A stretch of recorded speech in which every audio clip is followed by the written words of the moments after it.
नमस्कार, सुप्रभात। आप देख रहे हैं खबर दिल्ली और समय हो चला है दिल्ली की 25 बड़ी खबरों को जानने का। इससे पहले यदि आप वीडियो को लाइक नहीं किए हैं तो लाइक कर दीजिए और चैनल को सब्सक्राइब कर लीजिए। तो आइए एक नजर डालते हैं 25 बड़ी खबरों पर फटाफट अंदाज में। दिल्ली में बाढ़ से प्रभावित किसानों को राहत, बर्बाद फसलों का मुआवजा देगी सरकार। दिल्ली सरकार बाढ़ से बर्बाद हुई फसलों के लिए किसानों को मुआवजा देगी। मुख्यमंत्री रेखा गुप्ता ने अधिकारियों को उन किसानों की सूची तैयार करने के आदेश दिए जिनकी फसलें बाढ़ से बर्बाद हुई है। उन्होंने कहा कि सूची जल्द तैयार की जाए ताकि सरकार की ओर से उन्हें उचित मुआवजा दिया जा सके। इसके साथ ही सीएम ने बेहतर काम करने वाले राजस्व विभाग के अधिकारियों को सम्मानित करने की भी बात कही है। बता दें कि बैठक में मुख्यमंत्री ने अधिकारियों को चेतावनी दी कि सरकार जमीन पर किसी भी प्रकार का अतिक्रमण न होने दें। उन्होंने अधिकारियों को अतिक्रमण हटाने, चार दीवारी बनाने और भविष्य में अवैध अतिक्रमण को रोकने के लिए ठोस कदम उठाने के आदेश दिए। मुख्यमंत्री ने हर जिले में नियमित जन सुनवाई आयोजित करने की बात कही ताकि आम नागरिकों की समस्याओं का सीधा समाधान हो सके। दिल्ली सरकार के व्यापारियों के हित में बड़ा फैसला, सालों से सील की गई संपत्तियां खोलने की उम्मीद। दिल्ली में भाजपा सरकार बनने के बाद दिल्ली सरकार व्यापारियों के हित में लगातार फैसले ले रही है। पहले होटल और रेस्टोरेंट के लाइसेंस में पुलिस की भूमिका खत्म करने और फिर फैक्ट्री लाइसेंस को सुविधाजनक बनाने के बाद अब 2018 से मॉनिटरिंग कमेटी के आदेश पर सील हुई संपत्तियों को राहत देने की तैयारी हो रही है। बता दें कि इसमें संपत्तियों को डीसील किया जाएगा। जल्द ही निगम, दिल्ली सरकार और केंद्र सरकार इस पर फैसला ले सकती है। इसके अलावा अवैध निर्माण के कारण कई सालों से पड़ी संपत्तियों को भी राहत दी जा सकती है। इससे न सिर्फ दिल्ली के व्यापारियों को राहत मिलेगी बल्कि रिहायशी संपत्तियों में बुकिंग के कारण बिजली पानी के मीटर न लगने और अन्य समस्याओं का भी समाधान होगा। दिल्ली सरकार लॉन्च करेगी स्किल एनहांसमेंट योजना। 20% सेल्फ एम्प्लॉयमेंट और 50% पेड जॉब्स की होगी गारंटी। दिल्ली की रेखा गुप्ता सरकार दिल्ली खादी और ग्रामीण उद्योग बोर्ड के जरिए एक नई स्किल योजना शुरू करने वाली है। इसे लेकर दिल्ली सचिवालय में सोमवार को एक उच्च स्तरीय बैठक हुई जिसमें कॉटन इंडस्ट्रीज के लिए स्किल एनहांसमेंट योजना लॉन्च किए जाने पर बात हुई है। इस योजना के तहत 50 करोड़ रुपए की स्किलिंग योजना बेरोजगार युवाओं, कारीगरों और जरूरतमंद लोगों को प्रशिक्षण देने पर फोकस करेगी। इसका मकसद नौकरियां पैदा करना है, साथ ही भारत की पुरानी शिल्प परंपराओं को जिंदा रखना है। दिल्ली के केशवपुरम में पशु प्रेमियों ने लगाया कुत्ते को जलाकर मारने का आरोप, पुलिस को दी शिकायत। दिल्ली के केशवपुरम में पशु प्रेमियों ने कुत्ते को जलाने का आरोप लगाया। पुलिस ने शिकायत दर्ज कर जांच शुरू कर दी है। एक कुत्ते का शव सड़ी गली हालत में मिला, वहीं दूसरे मामले में जलाने के निशान नहीं मिले। पुलिस से पोस्टमार्टम रिपोर्ट का इंतजार कर रही है। दोनों मामलों में पुलिस जांच कर रही है। पुलिस अधिकारियों का कहना है कि इनमें से एक कुत्ते का शव काफी सड़ी गली हालत में मिला था। ऐसे में पोस्टमार्टम रिपोर्ट में मौत के सही कारणों का पता नहीं चल सका। दिल्ली की सड़कें होंगी चकाचक, पीडब्ल्यूडी को मिला सैकड़ों करोड़ का बजट। लोक निर्माण विभाग ने केंद्रीय सड़क एवं अवसंरचना कोष के तहत सड़कों के सौंदर्यीकरण और सुदृढ़ीकरण के लिए एक व्यापक योजना की घोषणा की है। केंद्र सरकार ने दिल्ली में 140 से अधिक सड़कों और फ्लाईओवरों के सौंदर्यीकरण और सुदृढ़ीकरण के लिए CRIF योजना के तहत पीडब्ल्यूडी को कुल 803 करोड़ 39 लाख रुपये मंजूर किए हैं। इस योजना में सड़कों को सुदृढ़ीकरण, पुनरुद्धार, चौड़ीकरण, नए कॉरिडोर का निर्माण और फ्लाईओवरों का विकास शामिल है। इसकी जानकारी देते हुए दिल्ली सरकार के एक वरिष्ठ अधिकारी ने बताया कि इस योजना में दिल्ली के हर जिले में शामिल किया जाएगा। सड़कों के निर्माण में कोल्ड मिलिंग और रिसाइकलिंग तकनीक का इस्तेमाल किया जाएगा। दिल्ली सरकार का विंटर एक्शन प्लान 2025 शुरू, इन समस्याओं पर फोकस, शहरवासियों को मिलेगी राहत। दिल्ली सरकार ने सर्दियों के लिए कार्य योजना 2025 शुरू कर दी है जिसमें प्रदूषण नियंत्रण पर ध्यान दिया जाएगा। पर्यावरण मंत्री की अध्यक्षता में हुई बैठक में धूल नियंत्रण, एंटी स्मॉग गन और नियमों के उल्लंघन पर कार्रवाई जैसे मुद्दों पर चर्चा हुई। अधिकारियों ने उठाए गए कदमों की समीक्षा की और ग्रीन वॉर रूम को मजबूत करने के निर्देश दिए। दिल्ली में 26 करोड़ की परियोजनाओं को मंजूरी, इस इलाके में जल भराव की समस्या से मिलेगी निजात। दक्षिणी दिल्ली के बदरपुर इलाके में जल भराव की समस्या से निजात दिलाने के लिए केंद्र सरकार ने 26 करोड़ रुपए की परियोजना को मंजूरी दी है। इस परियोजना के तहत मथुरा रोड पर नाला बनाया जाएगा। भाजपा सांसद रामवीर सिंह बथूड़ी ने बताया कि केंद्रीय मंत्री नितिन गडकरी ने इस परियोजना के लिए धनराशि स्वीकृत कर दी है। इस नाले के निर्माण कार्य का शुभारंभ 27 सितंबर को किया जाएगा।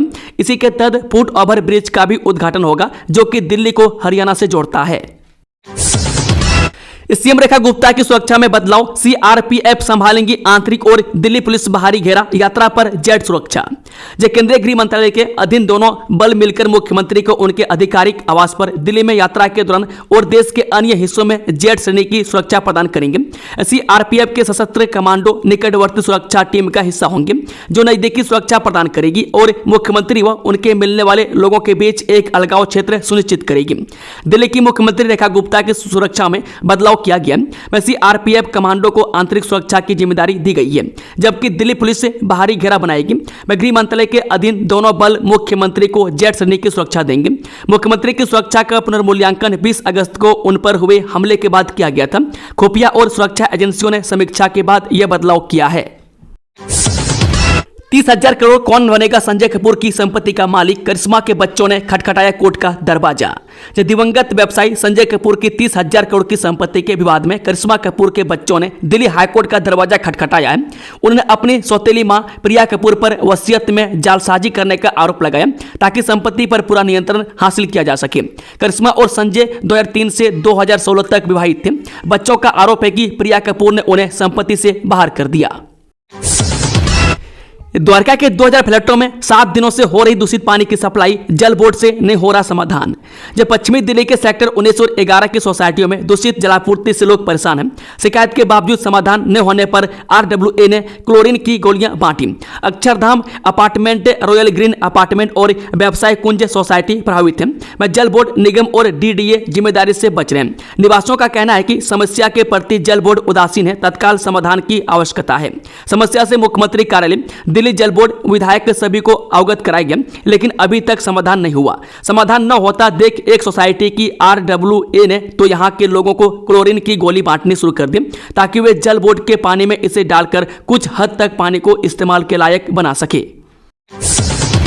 इस संयुक्त ऑपरेशन में दिल्ली पुलिस ने पकड़े आईएसआईएस के 2 आतंकी, देश भर से 6 संदिग्ध हिरासत में। ये दिल्ली पुलिस को आतंकवाद के खिलाफ बड़ी सफलता हाथ लगी है।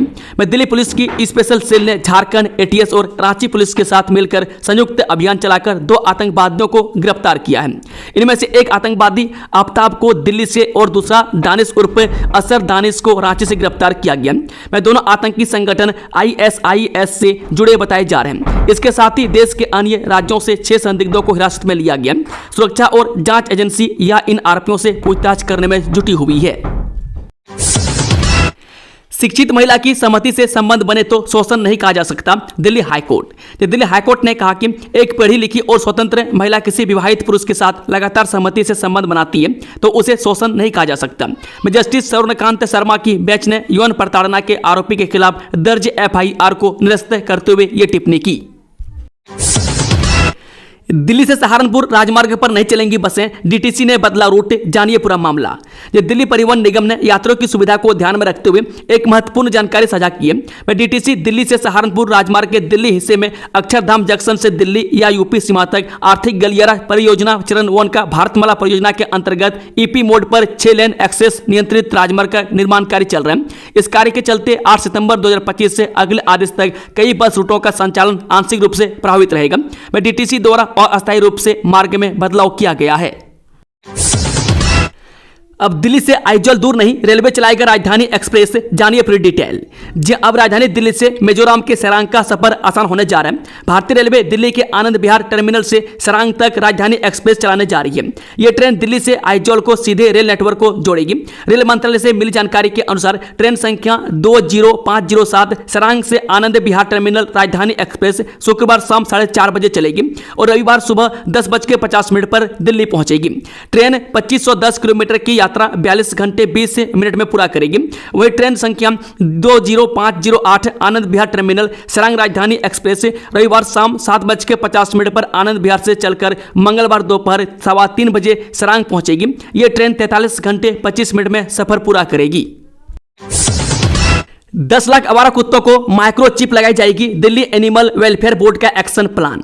जो आवारा कुत्तों पर सुप्रीम कोर्ट के फैसले के बाद दिल्ली सरकार ने एक्शन प्लान तैयार किया है। मैं दिल्ली एनिमल वेलफेयर बोर्ड की बुधवार को बैठक बुलाएगी।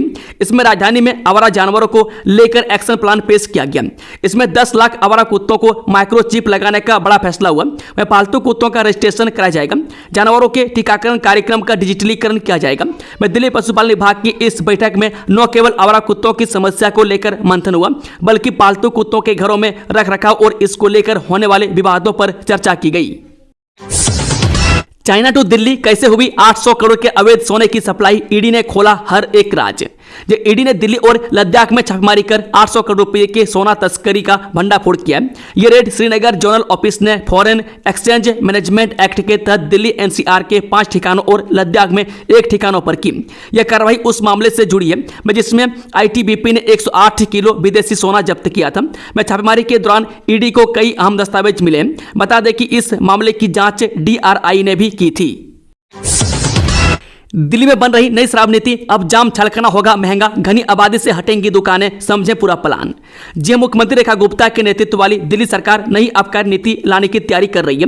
इस नीति का मकसद शराब की दुकानों को बेहतर बनाना और सुरक्षित माहौल देना है।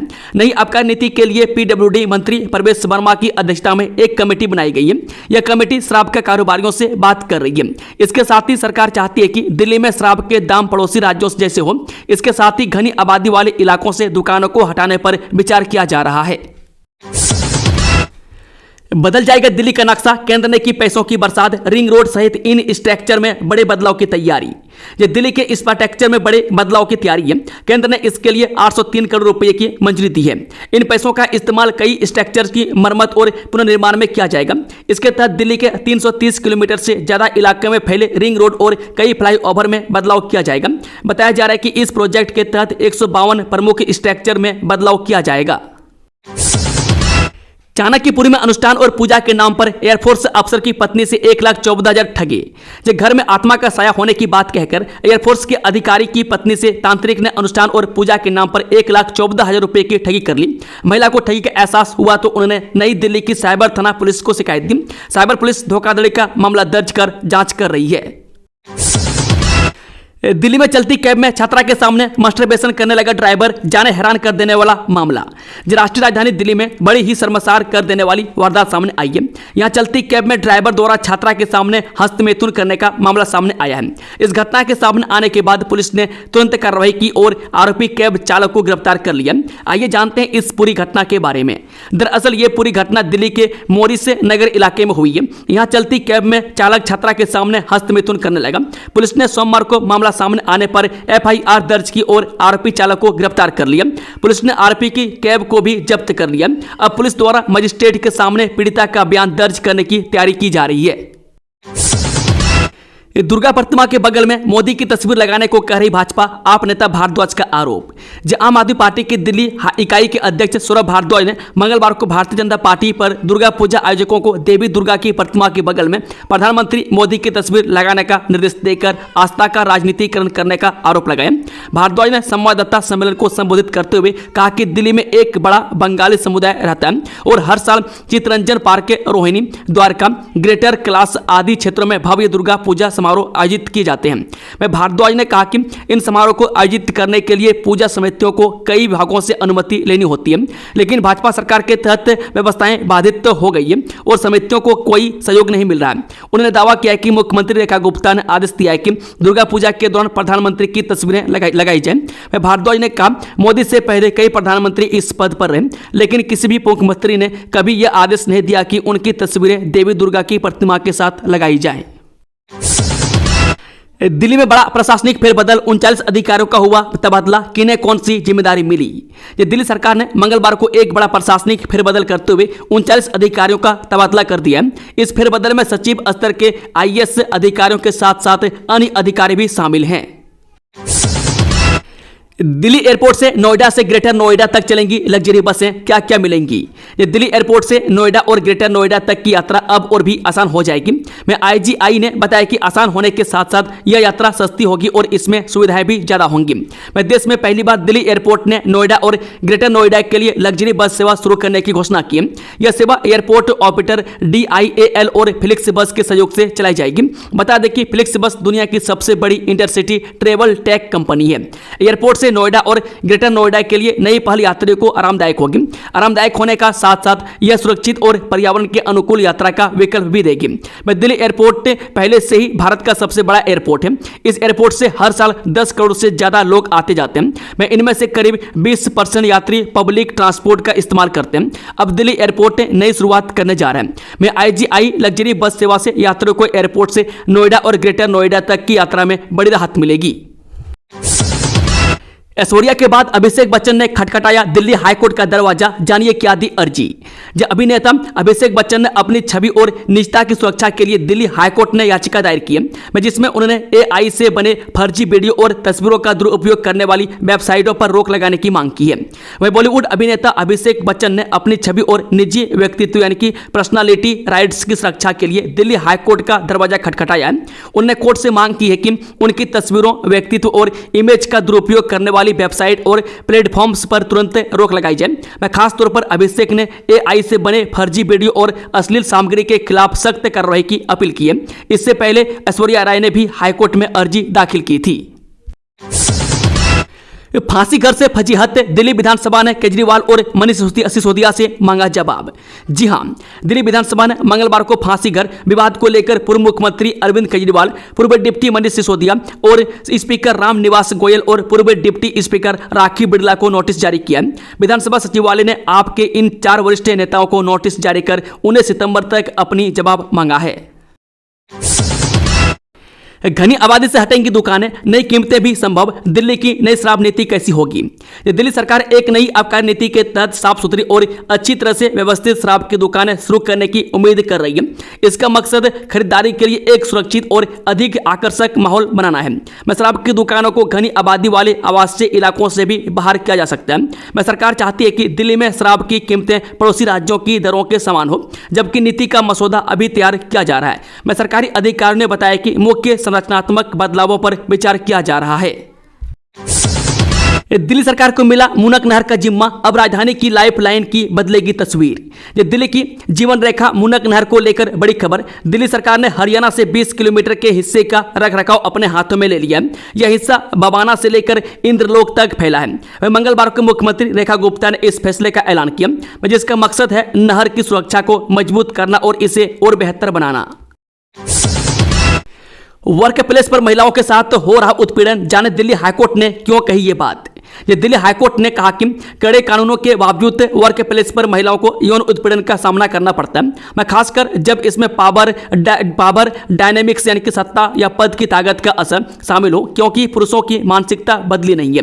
मैं जस्टिस नीना बंसल कृष्णा ने 28 अगस्त को शेक्सपियर की पंक्तियों का हवाला दिया।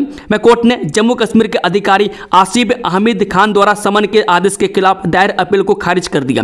शिकायत में दिसंबर 2014 में यौन उत्पीड़न, आपराधिक धमकी और बदसलूकी करने का आरोप लगाया गया है। इस साफ हवा के मामले में दिल्ली बेहाल, एक साल में 25 रैंक नीचे फिसला, 48 शहरों में 32वें स्थान पर। दिल्ली की हवा में सुधार की कोशिशें खासा काम नहीं आ रही है। मैं हाल ही में किए गए एयर क्वालिटी सर्वे में दिल्ली 25 रैंक फिसलकर 32वें स्थान पर आ गई है। इस सर्वे में 10 लाख से ज्यादा आबादी वाले 48 शहरों को शामिल किया गया था, जिनमें से दिल्ली 32वें नंबर पर है। यह रैंकिंग वायु गुणवत्ता में सुधार के प्रयासों का आकलन करते हुए तय की गई है। Urban extension road toll tax के खिलाफ ग्रामीणों का विरोध, आम आदमी पार्टी ने बीजेपी को घेरा। दिल्ली के ग्रामीण इलाकों में urban extension road 2 toll tax को लेकर ग्रामीणों में गुस्सा बढ़ता जा रहा है। इसे लेकर 13 सितंबर को महापंचायत बुलाने का संकल्प लिया गया। इस बीच आम आदमी पार्टी ने इस मसले को लेकर बीजेपी पर निशाना साधा। में आम आदमी पार्टी का आरोप है कि टोल टैक्स उगाही का एक जरिया बन गया। किसानों की जमीन लेकर सड़क बनाई गई है और उन्हें पास के गाँव में भी जाने के लिए टोल चुकाना पड़ता है। दिल्ली से करनाल के बीच रैपिड रेल प्रोजेक्ट को मिलेगी रफ्तार, जानिए कुंडली सहित कहां बनेंगे 13 स्टेशन। सोनीपत में दिल्ली करनाल रैपिड रेल परियोजना का कार्य शीघ्र शुरू होगा। कुंडली मेट्रो स्टेशन के पास रैपिड रेल का स्टेशन बनेगा जिसे FOB से जोड़ा जाएगा। परियोजना के लिए सोनीपत, पानीपत और करनाल में कार्यालय बनाए जाएंगे। यह परियोजना 5 साल में पूरी होगी जिसमें 13 स्टेशन होंगे। परियोजना का एलिवेटेड मार्ग नेशनल हाईवे 44 से यमुना की ओर बनाया जाएगा। वहीं कुंडली में मेट्रो स्टेशन के पास ही रैपिड रेल का स्टेशन होगा। दोनों स्टेशनों को जोड़ने के लिए नेशनल हाईवे के ऊपर फुट ओवर ब्रिज का निर्माण किया जाएगा। ऐसे ही आवश्यकता अनुसार और स्थानों पर भी FOB का निर्माण नियमानुसार किया जा सकता है। दोस्तों, खबरों का सिलसिला समाप्त होता है। अगर जानकारी पसंद आई तो वीडियो को लाइक, शेयर, चैनल को सब्सक्राइब जरूर से जरूर कर लें। Thank you, all the best, जय हिंद, वंदे मातरम।